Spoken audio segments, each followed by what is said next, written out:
ధర్మశాస్త్రములో ఎన్ని నిబంధనలు ఉన్నాయి అన్న అంశాన్ని మనం ఈరోజు పరిశీలించే ప్రయత్నం చేద్దాం. అయితే ఇంతకు ముందే మనము ధర్మశాస్త్రం అంటే ఏంటి, ధర్మశాస్త్రంలో ఏమున్నాయి అన్న అంశాన్ని నేర్చుకున్నాం గనుక ఈరోజు ధర్మశాస్త్రములో ఎన్ని నిబంధనలు ఉన్నాయి, అవి ఏవి అనే విషయాన్ని నేర్చుకునే ప్రయత్నం చేద్దాం.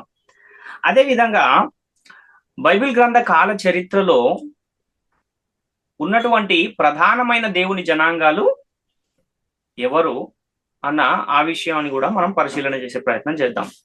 అయితే బైబిల్ గ్రంథంలో ప్రధానంగా మనం గమనించినట్లయితే రెండు నిబంధనలు ఉన్నట్టుగా మనకు కనబడుతూ ఉంటుంది. ఆ రెండు నిబంధనలో ఒకటి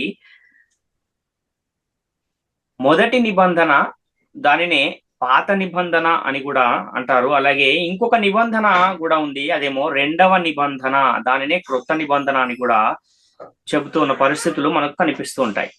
కాబట్టి ఈ రెండు నిబంధనలు పరిశుద్ధ గ్రంథంలో మనకు కనబడుతూ ఉన్నాయి. అందులో ఒకటి మొదటి నిబంధన, రెండవది పాత నిబంధన. దాన్నే పాత నిబంధన అని కూడా పిలుస్తూ ఉన్నారు. ఇంకోటేమో క్రొత్త నిబంధన లేక రెండవ నిబంధన అన్న విషయము మనకు అర్థమవుతుంది. అయితే ఈ మొదటి నిబంధన అని వ్రాయబడిన కొన్ని సందర్భాలను గనక మనము పరిశుద్ధ గ్రంథంలో పరిశీలిస్తే, హెబ్రీ పత్రికలో 8వ అధ్యాయంలో 7వ వచనము మనము చదవగలిగితే, ఏలయనగా ఆ మొదటి నిబంధన లోపము లేనిదైతే రెండవ దానికి అవకాశం ఉండనేరదు అన్న విషయము మనకి ఇక్కడ కనబడుతుంది. అంటే ప్రధానంగా మొదటి నిబంధన అనేది ఒకటి ఉంది, అదే విధంగా రెండవ నిబంధన కూడా ఉంది అని మనకు కనబడుతున్న ఈ లేఖనము సాక్ష్యమిస్తూ ఉంది. అంటే ఒక నిబంధనలో లోపం ఉంది అంటున్నాడు, ఆ లోపం ఉంది గనక ఇంకొకటి రెండవది రావడానికి అవకాశం ఏర్పడింది అన్నట్టుగా మనకి ఇక్కడ చాలా స్పష్టంగా పరిశుద్ధ గ్రంథం అయితే తెలియజేస్తూ ఉంది. అలాగే మొదటి నిబంధన ఏమైందంటే అది బలహీనమైనది, నిష్ప్రయోజనమైనది అని కూడా మనకు లేఖనము తెలియజేస్తున్న వచనము కనబడుతూ ఉంది. అందుకనే ఏం చేశాడంటే, ఆ మొదటి నిబంధనలో లోపం ఉంది కనుక, అది బలహీనమైనది గనక అంతకంటే శ్రేష్టమైన ఇంకొక నిబంధనను మనకు దేవుడు దయచేస్తాను అన్న ఒక వాగ్దానాన్ని రెండవ నిబంధన రావడానికి ముందే వాగ్దానం చేసిన ఒక సందర్భం కూడా మనకు పరిశుద్ధ గ్రంథంలో కనబడుతుంది. హెబ్రీ పత్రిక 7వ అధ్యాయంలో 18-19 వచనాలు మనం చూస్తే, ఆ ధర్మశాస్త్రము దేనికిని సంపూర్ణ సిద్ధి కలగజేయలేదు గనుక ముందీయబడిన ఆజ్ఞ బలహీనమైనందునను నిష్ప్రయోజనమైనందునను అది నివారణ చేయబడి ఉన్నది. అంతకంటే శ్రేష్టమైన నిరీక్షణ దాని వెంట ప్రవేశపెట్టబడిను, దీని ద్వారా దేవుని యొద్దకు మనము చేరుచున్నాము అని ఇక్కడ మనం చూస్తున్నాం. అదేవిధంగా హెబ్రీ పత్రిక 8వ అధ్యాయం 13వ వచనంలో కూడా ఆయన క్రొత్త నిబంధన అని చెప్పుట చేత మొదటి దానిని పాతదిగా చేసి ఉన్నాడు, ఏది పాతగిలి ఉడిగిపోవునో అది అదృష్టమగుటకు సిద్ధముగా ఉన్నది అంటున్నాడు. అంటే క్రొత్త నిబంధన అనేది ఒకటి ఉంది అని అర్థమవుతుంది. అదేవిధంగా పాత నిబంధన అనేది కూడా ఒకటి పరిశుద్ధ గ్రంథంలో ఉంది అన్న విషయాలు చాలా స్పష్టంగా మనకు అర్థమవుతూ ఉన్నాయి. హెబ్రీ పత్రికలో 9వ అధ్యాయం 1వ వచనాన్ని కూడా మనం చూస్తే, మొదటి నిబంధనకైతే సేవా నియమములను ఈ లోక సంబంధమైన పరిశుద్ధ స్థలమును ఉండెను అంటున్నాడు. అంటే మొదటి నిబంధనలో దేవుణ్ణి ఏ విధంగా ఆరాధించాలి, బలులు ఏ విధంగా అర్పించాలి, ఆ నియమాలు ఏంటి, అవన్నీ కూడా మొదటి నిబంధనలో చాలా వరకు లేవీయులు తెలియజేసిన సందర్భాలు అనేకం మనకు కనబడుతూ ఉంటాయి. ఆ వచనాలన్నీ ఇప్పుడు చూసిన ఈ వచనాలన్నీ మనం పరిశీలన చేస్తే, బైబిల్ గ్రంథంలో రెండు నిబంధనలు ఉన్నాయి. ఒకటేమో మొదటి నిబంధన, ఇంకొకటేమో రెండవ నిబంధన అని చాలా స్పష్టంగా అర్థమవుతుంది. హెబ్రీ పత్రిక 9వ అధ్యాయం 15వ వచనం కూడా చూస్తే, ఈ హేతువు చేత మొదటి నిబంధన కాలములో జరిగిన అపరాధముల నుండి విమోచనము కలుగుటకై ఆయన మరణము పొందినందున పిలువబడిన వారు నిత్యమైన స్వాస్థ్యమును గూర్చిన వాగ్దానమును పొందు నిమిత్తం ఆయన క్రొత్త నిబంధనకు మధ్యవర్తి మధ్యవర్తి అయ్యున్నాడు అని ఇక్కడ మనం చూస్తున్నాం. అంటే బైబిల్ గ్రంథంలో రెండు నిబంధనలు ఉన్నాయి. అందులో ఒకటేమో మొదటి నిబంధన లేక పాత నిబంధన, ఇంకొకటేమో క్రొత్త నిబంధన లేక రెండవ నిబంధన అన్న విషయం ఇక్కడ చాలా స్పష్టంగా మనకు కనబడుతుంది. కాబట్టి ఈ మొదటి నిబంధన, దీనినే పాత నిబంధన అని మనకు తెలియజేస్తున్న ఇంకొక వచనాన్ని కూడా మనం చూడగలిగితే, ఆ మొదటి నిబంధననే పాత నిబంధన అని తెలియజేస్తున్న ఆ వచనము 2వ కొరింథీ పత్రిక 3వ అధ్యాయము 14వ వచనంలో మనకు కనబడుతుంది. మరియు వారి మనసులు కఠినములైన గనుక నేటి వరకును పాత నిబంధన చదవబడినప్పుడు అది క్రీస్తునందు కొట్టివేయబడినని వారికి తేటపరచబడక ఆ ముసుగే నిలిచి ఉన్నది అంటున్నాడు. అంటే ఇశ్రాయేలీయులకు ఒక ముసుగు ఉంది.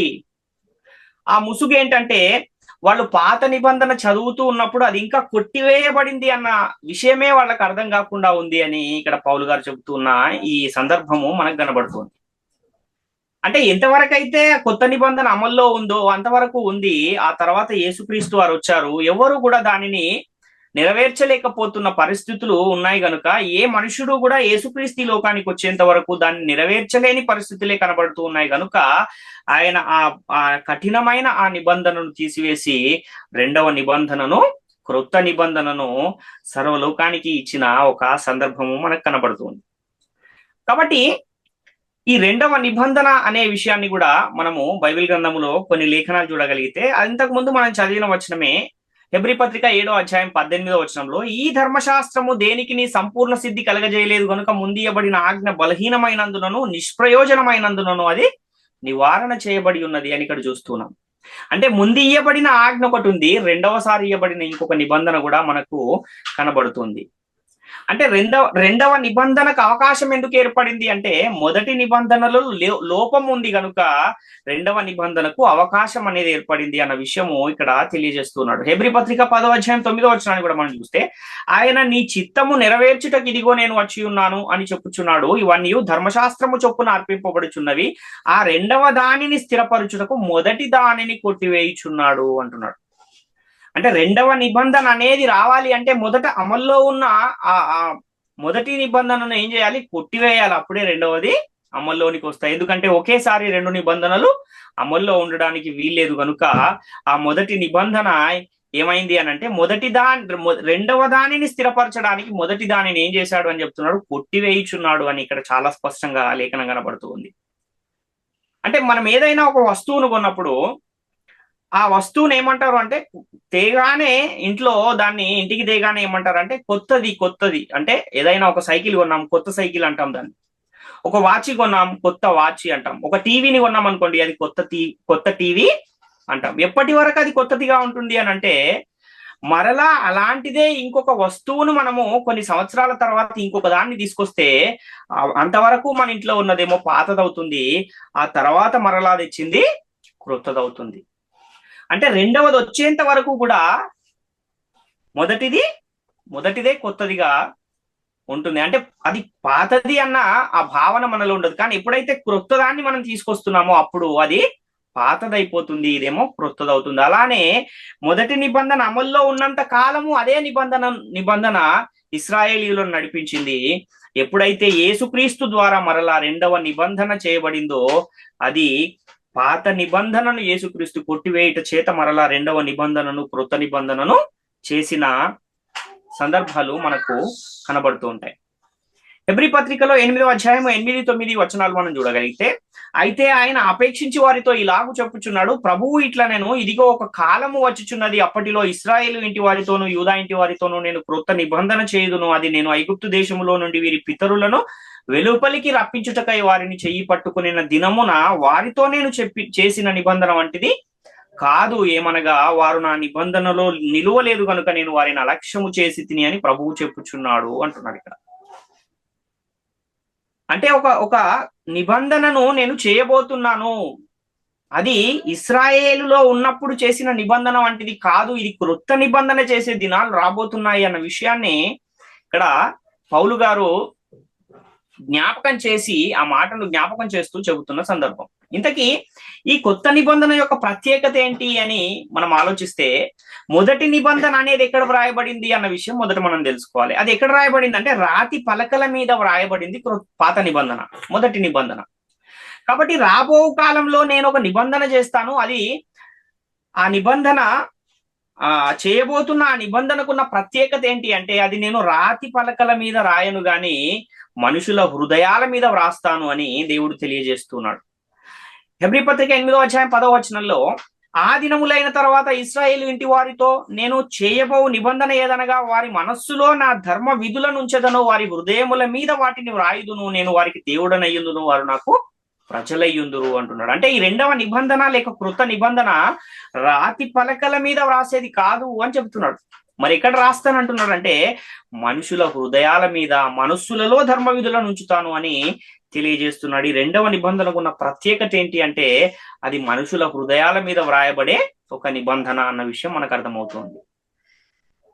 ఇంతకీ అసలు ఈ ఈ ఒక క్రొత్త నిబంధనను నేను ఇయ్యబోతున్నాను అన్న ఆ వాగ్దానాన్ని ఎక్కడ చేశాడు దేవుడు అన్న ఆ విషయాన్ని కూడా మనం చూడగలిగితే, ఈ క్రొత్త నిబంధన రావడానికి కొన్ని సంవత్సరాల క్రితమే, కొన్ని వందల సంవత్సరాల క్రితమే దేవుడు ఇశ్రాయేలు వారితో ఒక నిబంధన చేసిన విషయము మనకు ఇర్మియా గ్రంథములో 31వ అధ్యాయము 31 నుంచి 33 వచనాల్లో కనబడుతుంది. ఇర్మియా గ్రంథము 31వ అధ్యాయము 31 నుంచి 33 వచనాలు. ఇదిగో నేను ఇశ్రాయేలు వారితోనూ యూదా వారితోనూ క్రొత్త నిబంధన చేయు దినములు వచ్చుచున్నవి, ఇదే యెహోవా వాక్కు. అది ఐగుప్తులో నుండి వారిని రప్పించుటకై నేను వారిని చెయ్యి పట్టుకొనిన దినమున వారి పితరులతో నేను చేసిన నిబంధన వంటిది కాదు. నేను వారి పెనిమిటినైనను వారు ఆ నిబంధనను భంగము చేసుకొనిది, ఇదే యెహోవా వాక్కు. ఈ దినములైన తర్వాత నేను ఇశ్రాయేలు వారితోనూ యూదా వారితోనూ చేయబో నిబంధన ఇదే.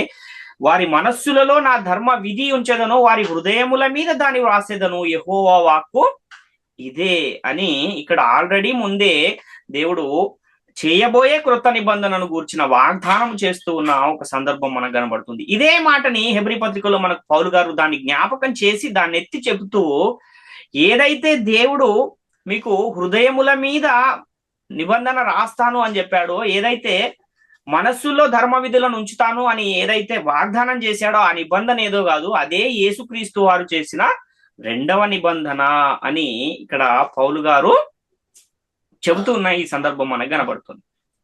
ఇంతకీ ఈ రెండవ నిబంధనకు మధ్యవర్తి ఎవరు, ఎవరిని మధ్యవర్తిగా ఉంచి దేవుడు ఈ నిబంధన చేస్తూ ఉన్నాడు అన్న ఆ విషయాన్ని కూడా మనం చూడగలిగితే హెబ్రీ పత్రిక 9వ అధ్యాయం 15వ వచనంలో, ఈ హేతువు చేత మొదటి నిబంధన కాలములో జరిగిన అపరాధముల నుండి విమోచనము కలుగుటకై ఆయన మరణము పొందినందున పిలువబడిన వారు నిత్యమైన స్వాస్థ్యమును గూర్చిన వాగ్దానమును పొందు నిమిత్తము ఆయన క్రొత్త నిబంధనకు మధ్యవర్తి అయి ఉన్నాడు అని చెప్తున్నాడు. అంటే యేసుక్రీస్తు వారు క్రొత్త నిబంధనకు మధ్యవర్తిగా దేవుడు నియమించి ఆ క్రొత్త నిబంధనను ప్రపంచములో ఉన్న సమస్త జనులతో చేస్తూ ఉన్నాడు అన్న విషయాన్ని మనం గమనించాలి. అంటే ఎవరైతే యేసుక్రీస్తును ప్రభు అని నమ్మి దేవుడు ఆయనను మృతులలో నుండి లేపాడని హృదయమందు విశ్వసించి యేసుక్రీస్తును దేవుని కుమారుడని ఒప్పుకొని బాప్తిస్మాన్ని యేసుక్రీస్తు నామములో పొంది క్రీస్తు సంఘములో ఎవరైతే చేర్చబడుతున్నారో వారందరూ కూడా ఈ రెండవ నిబంధనను అనుసరించాలి.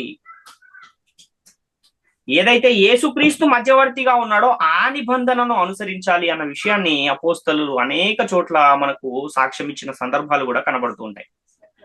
కాబట్టి పాత నిబంధన కాలంలో ప్రధానంగా ఇశ్రాయేలీలు దేవుని జనాంగంగా ఉన్నారు. అలాగే నేటి కాలంలో దేవుని జనులుగా ఎవరున్నారు అని మనం ఆలోచిస్తే క్రైస్తవులు నేటి కాలంలో దేవుని జనాంగముగా మనకు కనబడుతున్నారు. అంటే ఈ ఎలాగైతే ఒక రెండు నిబంధనలు మనకు పరిశుద్ధ గ్రంథంలో కనబడుతున్నాయో అదే విధంగా రెండు జనాంగాలు కూడా మనకు పరిశుద్ధ గ్రంథంలో కనబడుతున్న పరిస్థితులు మనం చూస్తున్నాం. ఇక్కడ ఇశ్రాయేలీయుల గురించి మనం తెలుసుకునే ప్రయత్నం చేస్తే ఈ ఎవరి ఇశ్రాయేలీయుల మూల పురుషుడు ఎవరు అన్న ఈ విషయాన్ని కూడా మనం ఆలోచన చేయగలిగితే అబ్రహాము గారు ఇశ్రాయేలీయులకు మూల పురుషుడు అని పరిశుద్ధ గ్రంథము చాలా స్పష్టంగా తెలియజేస్తూ ఉంది. హెబ్రీ పత్రిక 7వ అధ్యాయము 4వ వచనంలో, ఇతడు ఎంత ఘనుడో చూడుడి, మూల పురుషుడైన అబ్రహాము అతనికి కొల్లగొన్న శ్రేష్టమైన వస్తువులలో 10వ వంతు ఇచ్చెను అంటున్నాడు. అంటే మూల పురుషుడైన అబ్రహాము ఎవరికి మూల పురుషుడినా అంటే ఇశ్రాయేలీయులందరికీ మూల పురుషుడు అన్న విషయము మనకి ఇక్కడ అర్థమవుతుంది. రోమపత్రిక 4వ అధ్యాయం 1వ వచనాన్ని కూడా మనం చూస్తే, కాబట్టి శరీరము విషయమై మన మూల పురుషుడకు అబ్రహామునకి ఏమి దొరికినని అందుము అంటున్నాడు. అంటే రెండు ప్రధానమైన దేవుని జనాంగాలు మనకు పరిశుద్ధ గ్రంథంలో కనబడుతూ ఉన్నాయి. ఒక జనాంగమేమో ఇశ్రాయేలీయులైతే ఇంకొక జనాంగమేమో క్రైస్తవులు అని మనకు లేఖన సాక్ష్యం కనబడుతూ ఉంది. రోమపత్రిక 9వ అధ్యాయం 4వ వచనాన్ని కూడా చూస్తే, వీరు ఇశ్రాయేలీయులు దత్తపుత్రత్వమును మహిమయు నిబంధనలను ధర్మశాస్త్ర ప్రధానమును అర్చనాచారాదులను వీరివి అంటున్నాడు. దేని వలన ఇశ్రాయేలీయులకి ఇంతటి మహిమ, ఇంతటి కీర్తి, ఇంతటి జ్ఞానము వారికి వచ్చింది అని మనం ఆలోచిస్తే ధర్మశాస్త్రము వలన. ఆ ధర్మశాస్త్రము వారి యొద్ద ఉంది కనుకనే వారికి ఈ యొక్క మహిమ అనేది, లేదంటే ఈ ప్రపంచంలోనే వారికి ఒక ప్రత్యేకత అనేది ఎందుకు వచ్చింది అని మనం చూడగలిగితే ఆ మొదటి నిబంధనకు వారు వారసులై ఉన్నారు కనుక, ఆ ధర్మశాస్త్రాన్ని వారు గైకొని ఉన్నారు కనుకనే వారికి ఆ యొక్క మహిమ అనేది వచ్చింది అన్న విషయాన్ని మనం గమనించాలి. అంటే దేవుని ఆజ్ఞలు, కట్టడలు, నిబంధనలు అనుసరించటం వలన ఏం చేశాడు దేవుడు అంటే వారిని తన స్వకీయ సంపాద్యముగా ఏర్పరచుకున్నాడు. కీర్తనల గ్రంథము 135 వచనం 4వ వచనంలో, కీర్తనల గ్రంథము 135 అధ్యాయము 4వ వచనంలో, యెహోవా తన కొరకు యాకోబును ఏర్పరచుకొనెను, తనకు స్వకీయ ధనముగా ఇశ్రాయేలును ఏర్పరచుకొనెను అని ఇక్కడ చూస్తున్నాం. అంటే తన స్వకీయులుగా ఎవరిని ఏర్పరచుకున్నాడు అంటే ఇశ్రాయేలీయులను, అంటే యాకోబు సంతతి అయిన 12 మంది, ఆ 12 గోత్రాల నుంచి వచ్చిన వారినే పరిశుద్ధ గ్రంథం ఏమని పిలుస్తుంది అంటే ఇశ్రాయేలీయులు అని పిలుస్తుంది. మలకి గ్రంథము 3వ అధ్యాయము 17వ వచనాన్ని కూడా మనం చూస్తే, నేను నియమింపబోవు దినము రాగా వారు నా వారై నా స్వకీయ సంపాద్యమయ్యుందురు అంటున్నాడు. తండ్రి నన్ను సేవించు కుమారుని కనికరించినట్టు నేను వారిని కనికరింతునని సైన్యములకు అధిపతి యెహోవా సెలవిచ్చుచున్నాడు. అంటే స్వకీయ సంపాద్యముగా ఎందుకు వీళ్ళున్నారు దేవునికి అని అంటే, దేవుడిచ్చిన ఆ నిబంధనకు వారు వారసులై ఉన్నారు గనుక, ఆ నిబంధనను అనుసరించి జీవించారు గనుక స్వకీయ సంపాద్యముగా దేవునికి ఇశ్రాయేలీయులు కనబడుతున్నారు. మరి నేడు మనము కూడా స్వకీయ సంపాద్యముగా దేవునికి ఉండాలంటే ఏం చేయాలి అంటే, ఈ రోజు 2వ నిబంధన అనేది, క్రొత్త నిబంధన అనేది ఏదైతే దేవుడు సర్వ మానవాళికి ఇచ్చాడో దాన్ని ఎప్పుడైతే మనం అనుసరించి గైకొని జీవించగలుగుతామో అప్పుడు మనం కూడా దేవునికి ఏమవుతామంటే స్వకీయ సంపాద్యం అవుతాము అన్న విషయాన్ని గమనించాలి. ద్వితీయోపదేశ కాండము 4వ అధ్యాయం 20వ వచనాన్ని కూడా మనం చూడగలిగితే, యెహోవా మిమ్మును చేపట్టి నేడు ఉన్నట్లు మీరు తనకు స్వకీయ జనముగా నుండుటకై ఐగుప్తు దేశములో నుండి ఈ ఇనుప కొలిమిలో నుండి మిమ్మును రప్పించెను అంటున్నాడు. అంటే తనకు స్వకీయ జనముగా ఉండుటకై రప్పించాడు. ఎక్కడి నుంచి? ఐగుప్తు దేశములో బానిసత్వంలో ఉన్న వారిని తనకు స్వకీయ జనముగా ఉండడానికి బయటికి రప్పించుకున్న ఒక పరిస్థితి మనకి ఇక్కడ కనబడుతుంది. అంటే ఇశ్రాయేలీయులను దేవుని జనాంగంగా ఎందుకు పిలిచారు అంటే, దేవుడు వారిని ఏర్పరచుకున్నాడు గనుక, అలాగే ధర్మశాస్త్రాన్ని దేవుడు వారికి ఇచ్చాడు గనుక, ఆ ధర్మశాస్త్రాన్ని అనుసరించి వాళ్ళు జీవించారు గనుక వారికి దేవుని జనాంగముగా, దేవుని ప్రజలుగా, దేవుని కుమారులుగా, దేవుని స్వకీయ సంపాద్యముగా వారికి ఒక పేరు ఉంది అన్న విషయం మనం గమనించాలి. మరి బైబిల్ గ్రంథంలో ఉన్న 2వ దేవుని జనాంగం ఎవరు అంటే క్రైస్తవులు. నేటి కాలంలో క్రైస్తవులు దేవుని జనాంగముగా కనబడుతున్నారు. అంటే ఈ క్రైస్తవులు దేవుని జనాంగముగా ఎలా అవుతూ ఉన్నారు? అసలు ఎక్కడి నుంచి వచ్చారు ఈ క్రైస్తవులు? ఎలా వీరు క్రైస్తవులుగా మారారు? క్రైస్తవులకు ఉన్నటువంటి ప్రత్యేకత ఏంటి అన్న ఈ విషయాలను కూడా మనం ఆలోచించగలిగితే, ఒకప్పుడు దేవుని జనాంగమైన ఇశ్రాయేలీయులు ఉన్నారు కదా, వారికి ఇవ్వబడిన చట్టం ఏంటంటే ధర్మశాస్త్రము. అదే మొదటి నిబంధన లేక పాత నిబంధన అని మనం ఇంతవరకు చూసాం. ఈ ధర్మశాస్త్రం అనేది వారికి మహిమగా ఉండేది. ధర్మశాస్త్రం వలననే వారికి జ్ఞానము, ప్రత్యేకత అనేది ఉంది. అయితే ఎంతవరకైతే ధర్మశాస్త్రం అమల్లో ఉంటుందో అంతవరకే ఇశ్రాయేలీయులకున్న ఆ ప్రత్యేకత, ఆ మహిమ, ఆ యొక్క నిబంధన అనేది ఉంటుంది. అయితే ఎప్పుడైతే ధర్మశాస్త్రం అనేది కొట్టివేయబడిపోతుందో అప్పుడు వారి ప్రత్యేకత కూడా పోతుంది అన్న విషయాన్ని మనం ఇక్కడ గమనించాలి. అంటే యేసుక్రీస్తు వారు శిలువలో ధర్మశాస్త్రాన్ని ఎప్పుడైతే కొట్టేశాడో అప్పుడు ఏమైపోయిందంటే ఇశ్రాయేలీయులకున్న ఆ ప్రత్యేకత పోయింది.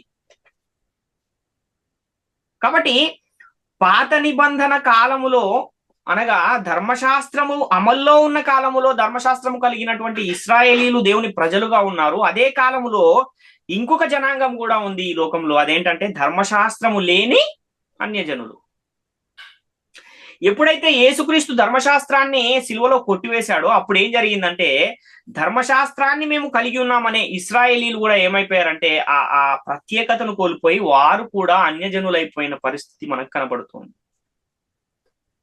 కాబట్టి పేరుకు ఇశ్రాయేలీయులు అని పిలువబడుతున్నా వారికి ఉన్న ప్రత్యేకత పోయింది కనుక వారు కూడా నేడేమైపోయి ఉన్నారంటే అన్యజనులుగా పిలువబడుతూ ఉన్నారు. కాబట్టి ధర్మశాస్త్రం కొట్టివేయబడిన తర్వాత ఇశ్రాయేలీలు కూడా అన్యజనులు అయిపోయి, అంతకు ముందే ధర్మశాస్త్రము లేని వారైన అన్యజనులు కూడా ఉన్నారు. వారు వీరు ఏమైపోయారంటే వారు అన్యజనులే, వీరు అన్యజనులే, వీరిరువురు కూడా ఏకమైపోయిన ఒక పరిస్థితి కనబడుతుంది. కాబట్టి ఇప్పుడు ఇశ్రాయేలీయులైనా అన్యజనులైనా ఎవరైనా సరే క్రైస్తవులుగా ఉండాలంటే ఎక్కడికి రావాలి వారంతా అంటే యేసుక్రీస్తు యొద్దకు రావాలి. క్రీస్తు దగ్గరకు వచ్చి యేసుక్రీస్తునందు విశ్వాసం ఉంచి యేసును ప్రభు అని నమ్మి దేవుని కుమారుడని నమ్మి యేసుక్రీస్తుని దేవుడు మృతులలో నుండి లేపాడని హృదయమందు విశ్వసించి యేసుక్రీస్తు నామములో ఎవరైతే బాప్తిస్మాన్ని పొందుతూ ఉన్నారో వాళ్ళు క్రైస్తవులుగా, క్రీస్తు వారిగా, క్రీస్తును ధరించుకున్న వారిగా నేటి కాలంలో మనకు కనబడుతున్నారు. వారే దేవుని రాజ్యములో చేర్చబడిన వారు, క్రీస్తు సంఘములో చేర్చబడిన వారు, క్రీస్తు శరీరము యొక్క అవయవములు అని మనకు పరిశుద్ధ గ్రంథము చాలా స్పష్టంగా తెలియజేస్తుంది. కాబట్టి ఎక్కడి నుంచి వచ్చారు ఈ క్రైస్తవులు? ఎలా వచ్చారు అంటే, ఒకప్పుడు ఇశ్రాయేలీయులుగా ఉన్న దేవుని ప్రజలు అన్యజనులు, తర్వాత ఆ ధర్మశాస్త్రము లేని అన్యజనులు అందరూ కూడా యేసుక్రీస్తును ధరించుకుంటే అలాంటి వారు క్రైస్తవులుగా పరిగణించబడుతూ ఉన్నారు అన్న విషయము మనకి ఇక్కడ అర్థమవుతుంది.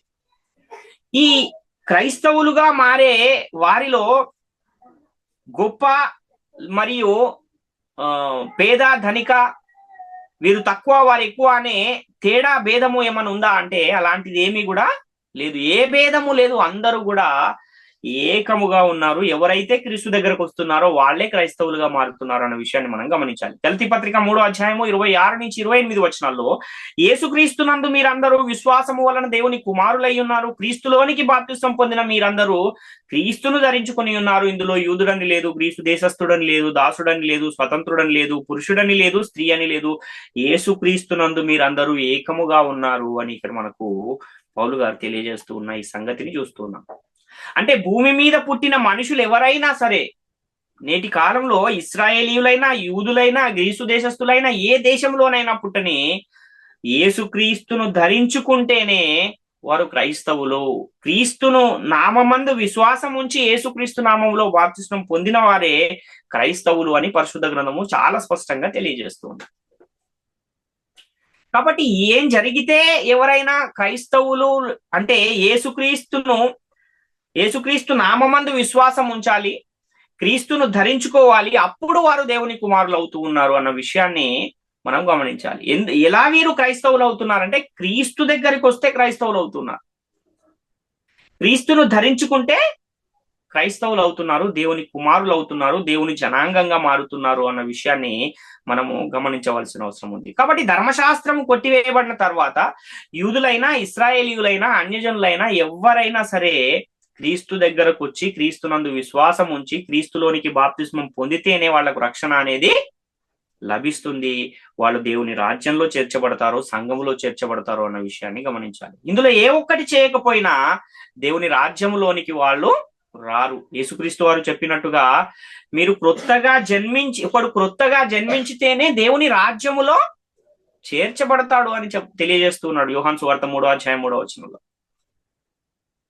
ఒకడు క్రొత్తగా జన్మించితేనే దేవుని రాజ్యమును చూస్తాడు, లేకపోతే వాడు దేవుని రాజ్యమును చూడలేడు అని చాలా స్పష్టంగా తెలియజేస్తున్న మాట మనకు. దాని గనక మనం ఆలోచన చేయగలిగితే, ఎవరైతే యేసుక్రీస్తునందు విశ్వాసం ఉంచి బాప్తిస్మము పొంది క్రీస్తు సంఘములో చేర్చబడుతున్నారో వాళ్ళు దేవుని రాజ్యమును చూస్తూ ఉన్నారు, వాళ్ళే క్రైస్తవులు నేటి కాలంలో అన్న విషయాన్ని మనం గమనించాలి. రోమపత్రికలో 10వ అధ్యాయము 9-10 వచనాలు మనం చూస్తే, అదేమనగా యేసు ప్రభు అని నీ నోటితో ఒప్పుకుని దేవుడు మృతులలో నుండి ఆయనను లేపినని నీ హృదయమందు విశ్వసించిన ఎడల నీవు రక్షింపబడదు. ఎలాగా నీతి కలుగునట్లు మనుషుడు హృదయములో విశ్వసించును, రక్షణ కలుగునట్లు నోటితో ఒప్పుకొనును అంటున్నాడు. ఎవరు రక్షింపబడతారంటే ఎవరైతే యేసును ప్రభు అని ఒప్పుకుంటారో, ఎవరైతే దేవుడు మృతులలో నుండి యేసుక్రీస్తును లేపాడని హృదయమందు విశ్వసిస్తారో వాళ్ళు రక్షింపబడతారు అంటున్నాడు. ఇందులో ఎవరికైనా మినహాయింపు ఉందా అంటే అదే రోమపత్రిక 10వ అధ్యాయం 12వ వచనం ఏం తెలియజేస్తుంది అంటే, యూదుడని గ్రీసు దేశస్థుడని భేదము లేదు, ఒక్క ప్రభువే అందరికి ప్రభు అయి ఉండి తనకు ప్రార్థన చేయి వారందరి ఎడల కృప చూపుటకు ఐశ్వర్యవంతుడై ఉన్నాడు అంటున్నాడు. అంటే ఇందులో ఏ ఒక్కరికి మినహాయింపు లేదు. వాళ్ళు ఇశ్రాయేలీయులైనా, యూదులైనా, అన్యజనులైనా ఎవరైనా సరే క్రీస్తు దగ్గరకు వస్తేనే వాళ్ళు రక్షింపబడతారు అన్న విషయం ఇక్కడ చాలా స్పష్టంగా తెలియజేయబడుతుంది. కాబట్టి మనం అందరము కూడా ఏమై ఉన్నామంటే, ఒక శరీరం ఎలాగైతే ఏకమై ఉంటుందో అలాగే సంఘములో చేర్చబడిన ప్రతి ఒక్కరు కూడా ఒక శరీరం వలె ఏకమై ఉన్నారు అన్న విషయాన్ని కూడా మనం చూడగలిగితే మొదటి కొరింథీ పత్రిక 12వ అధ్యాయంలో 12-13 వచనాల్లో ఏలాగు శరీరము ఏకమై ఉన్నను అనేకమైన అవయవములు కలిగి ఉన్నదో ఏలాగు శరీరము యొక్క అవయవములన్నీ అనేకములై ఉన్నను ఒక్క శరీరమై ఉన్నవో అలాగే క్రీస్తు ఉన్నాడు. ఎలాగనగా యూదులమైనను గ్రీసు దేశస్థులమైనను దాసులమైనను స్వతంత్రులమైనను మనం అందరము ఒక్క శరీరములోనికి ఒక్క ఆత్మయందే బాప్తిస్మం పొందితిమి, మనం అందరము ఒక్క ఆత్మను పానము చేసిన వారమైతిమి అంటున్నాడు. అంటే ఎందుకు ఒకటే సంఘములో చేర్చబడుతూ ఉన్నాం, ఎందుకు ఒకే శరీరములో చేర్చబడుతున్నాం అంటే ఎవరైనా సరే బాప్తిస్మము ఎలా ఎలా తీసుకోవాలి అని అంటే దానికి ఒక నియమం ఉంది పరిశుద్ధ గ్రంథంలో. ఆ నియమం ప్రకారం ఎవరైతే బాప్తిస్మాన్ని పొందుతూ ఉన్నారో, పరిశుద్ధాత్ముడు ఎలా చెప్పాడో ఆ విధంగా ఎవరైతే బాప్తిస్మాన్ని పొందుతున్నారో వాళ్ళందరూ కూడా ఒక్క శరీరములోనికి ఒక్క ఆత్మయందే బాప్తిస్మం పొందిన వారందరూ కూడా ఏమైపోతున్నారంటే క్రీస్తు శరీరముగా మారుతున్నారు, క్రీస్తు యొక్క అవయవములుగా మారుతూ ఉన్నారు అన్న విషయము ఇక్కడ మనకు కనబడుతుంది. అంటే యూదుడు గాని గ్రీసు దేశస్థుడు గాని అన్యజనుడు గాని ఎవరైనా సరే యేసుక్రీస్తు నామమందు విశ్వాసం ఉంచి బాప్తిస్మాన్ని పొందితేనే వాళ్ళు రక్షణ పొందుతారు అన్న విషయము మనకు చాలా స్పష్టంగా కనబడుతోంది. కాబట్టి నేటి కాలంలో దేవుని కుమారులుగా ఉండాలన్నా దేవుని జనాంగంగా ఉండాలన్నా ఎవరైనా సరే యేసుక్రీస్తు దగ్గరికి రావాల్సిందే, వాళ్ళు ఇశ్రాయేలీయులైనా యూదులైనా అన్యజనులైనా ఎవరైనా సరే. అసలు మునుపు ఈ క్రొత్త నిబంధన రాక మునుపు ఉన్న పరిస్థితులను మనం ఒకసారి చూడగలిగితే ధర్మశాస్త్రం అమల్లో ఉన్న కాలంలో అన్యజనుల పరిస్థితి ఎలా ఉంది అన్న ఆ విషయాన్ని మనం ఒకసారి చూడగలిగితే ఎఫెసీ పత్రికలో 2వ అధ్యాయంలో 11-13 వచనాల్లో, కాబట్టి మునుపు శరీర విషయంలో అన్యజనులై ఉండి శరీరమందు చేతితో చేయబడిన సున్నతి గలవారనబడిన వారి చేత సున్నతి లేనివారనబడిన మీరు ఆ కాలమందు ఇశ్రాయేలుతో సహపౌరులు కాక పరదేశులను వాగ్దాన నిబంధన లేనివారును పరజనులను నిరీక్షణ లేనివారును లోకమందు దేవుడు లేనివారునై ఉండి క్రీస్తుకు దూరస్తులై ఉంటినని మీకు జ్ఞాపకము చేసుకుని ఆయనను మునుపు దూరస్తులైన మీరు ఇప్పుడు క్రీస్తు యేసునందు క్రీస్తు రక్తము వలన సమీపస్తులై ఉన్నారు అంటున్నాడు. అంటే ఎలా ఉంది ఈ అన్యజనుల పరిస్థితి అని అంటే వాళ్ళు సున్నతి లేనివారు అని పిలిచేవారంట, సున్నతి చేసుకున్నవారు. అదే విధంగా ఇశ్రాయేలీలతో సహపౌరులు కానివారు, పరదేశులు, వాగ్దాన నిబంధన లేనివారు, పరజనులు, నిరీక్షణ లేనివారు, లోకమందు దేవుడు లేనివారు మరియు క్రీస్తుకు దూరస్తులుగా వారు ఆ ధర్మశాస్త్రం అనేది అమల్లో ఉన్న కాలంలో వారికి ఉన్న పరిస్థితి ఇలా ఉంది అని చెబుతున్నాడు. కాబట్టి ఎప్పుడైతే యేసుక్రీస్తు వారు ధర్మశాస్త్రాన్ని శిలువలో కొట్టివేశారో ఆ కొట్టివేసిన తర్వాత ఉన్న పరిస్థితి ఎలా ఉంది అన్న ఆ విషయాన్ని కూడా మనం చూడగలిగితే దేవునికి సమీపస్తులైపోయిన పరిస్థితి మనకు కనబడుతుంది. ఇశ్రాయేలీలతో సహపౌరులుగా ఉన్నారు, వాగ్దాన నిబంధనలో వారసులై ఉన్నారు అన్న విషయం మనకు పరిశుద్ధ గ్రంథము తెలియజేస్తుంది. కాబట్టి యేసుక్రీస్తు ధర్మశాస్త్రాన్ని కొట్టివేయటం ద్వారా అన్యజనులను ఇశ్రాయేలీయులను ఏం చేశాడంటే వారి ఇరువురిని కూడా ఏకం చేశాడు, దేవునితో సమాధాన స్థితిని కలుగజేశాడు, వారు దేవుని ప్రజలైపోయే అవకాశాన్ని కల్పించాడు అన్న విషయాన్ని మనం గమనించాలి. కాబట్టి అలా ఎవరైతే క్రీస్తు దగ్గరకు వచ్చారో, ఎవరైతే క్రీస్తు వారుగా క్రైస్తవులుగా పిలువబడే పరిస్థితి ఉందో వాళ్ళందరూ కూడా సంఘములో చేర్చబడిన వారు, దేవుని రాజ్యంలో చేర్చబడిన వారు అన్న విషయాన్ని మనం గమనించాలి. రోమాపత్రిక 1వ అధ్యాయం 6-7 వచనాలు చూడగలిగితే ఈయన నామము నిమిత్తము సమస్త జనులు విశ్వాసమునకు విధేయులగునట్లు ఈయన ద్వారా మేము కృపను అపోస్తలత్వమును పొందితిమి, మీరును వారిలో ఉన్నవారై క్రీస్తు వారిగా ఉండుటకు పిలువబడి ఉన్నారు అంటున్నాడు. అంటే అన్యజనులను కూడా ఎందుకు పిలిచాడంటే క్రీస్తు వారుగా ఉండుటకు పిలువబడ్డవారు. ఎవరైతే యేసుక్రీస్తు వారుగా ఉండుటకు పిలువబడ్డారో వారందరూ కూడా దేవుని ప్రజలుగా ఉండే అవకాశాన్ని పొందినవారు అన్న విషయాన్ని గమనించాలి. కాబట్టి మొదట ఎక్కడున్న ప్రజలు క్రైస్తవులుగా పిలువబడ్డారు అని మనం చూస్తే అపోస్తుల కార్యాల్లో అంతియొకయలో మొదట శిష్యులు క్రైస్తవులు అనబడిరి అన్న ఒక లేఖనం మనకు కనబడుతుంది. కాబట్టి క్రైస్తవులుగా మారిన వారి యొక్క ప్రత్యేకత ఏంటి అంటే వారు రాజులైన యాజక సమూహము, దేవుని సొత్తైన ప్రజలు అని పరిశుద్ధ గ్రంథము చాలా స్పష్టంగా తెలియజేస్తుంది.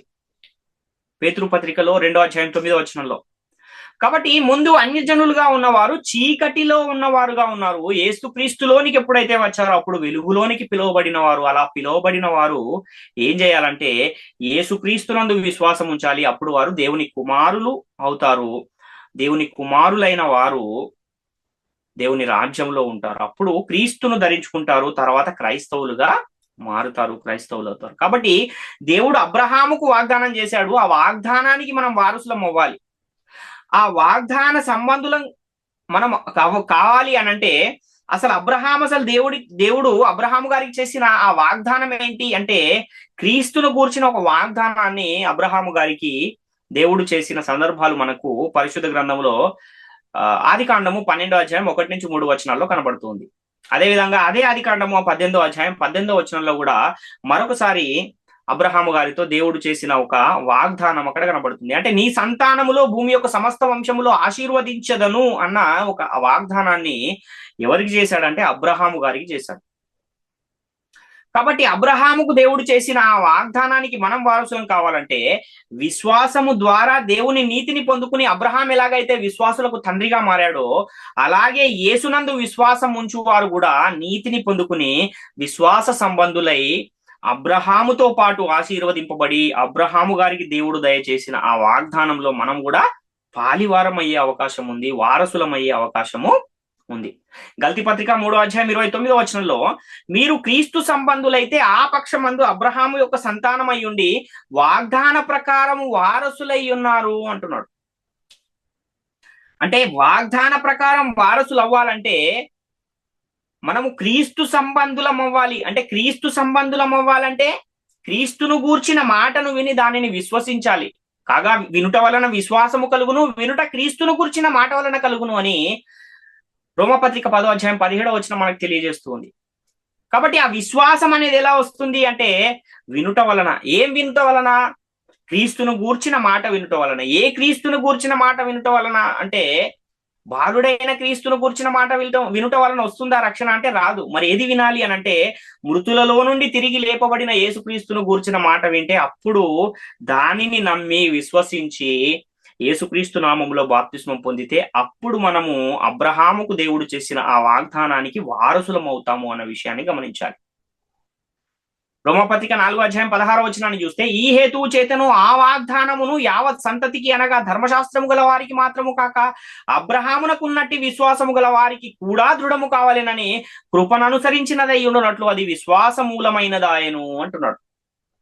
అంటే అబ్రహాము తర్వాత వచ్చిన ఇశ్రాయేలీయులేమో ఇశ్రాయేలు జనాంగములో పుడితేనే వాళ్ళు ఇశ్రాయేలీయులు. అంటే 12 గోత్రాలలో ఎవరైతే ఉన్నారో వాళ్ళు మాత్రమే దేవుని ప్రజలుగా ఎంచబడ్డారు. కానీ నేడు మనము అబ్రహాము గారు ఏదైతే దేవుడు చెప్పిన మాట మీద విశ్వాసం ఉంచి అక్కడి నుంచి బయలుదేరి ఆయన ఎక్కడికి వెళ్ళమంటే అక్కడికి వెళ్ళాడో అదే విధంగా ఒక మాట విని మనము కూడా అంటే క్రీస్తును గూర్చిన మాట విని మనము కూడా విశ్వాసం ఉంచినట్లయితే అబ్రహాము వలె మనము కూడా దేవుడు అబ్రహాముకు చేసిన ఆ వాగ్దానానికి వారసులం అవుతాము అన్న విషయాన్ని ఇక్కడ ఇంత స్పష్టంగా తెలియజేస్తున్నాడు. కాబట్టి పరిశుద్ధ గ్రంథములో ఏమున్నాయంటే 2 నిబంధనలు ఉన్నట్టుగా మనకు కనబడుతుంది. ఒకటేమో పాత నిబంధన, ఇంకోటేమో క్రొత్త నిబంధన. అలాగే బైబిల్ గ్రంథంలో 2 ప్రధానమైన జనాంగాలు కూడా ఉన్నట్టుగా కనబడుతుంది. ఒకరేమో పాత నిబంధన కాలములో దేవుని ప్రజలైన ఇశ్రాయేలీయులు, నేటి కాలములో దేవుని ప్రజలైన క్రైస్తవులు. కాబట్టి పరిశుద్ధ గ్రంథంలో ఉన్న ఈ 2 నిబంధనలను గూర్చి చాలా స్పష్టంగా మనము తెలుసుకున్నాము కనుక ప్రాముఖ్యమైన ఈ విషయాలని ప్రతి ఒక్కరు కూడా గమనించి గ్రహించి దేవుని కృపకు పాత్రులుగా ఉండాలని మిమ్మల్ని అందరినీ వేడుకొనుచు ఈ నా మాటలు ముగిస్తూ ఉన్నాను. అందరికీ వందనాలు.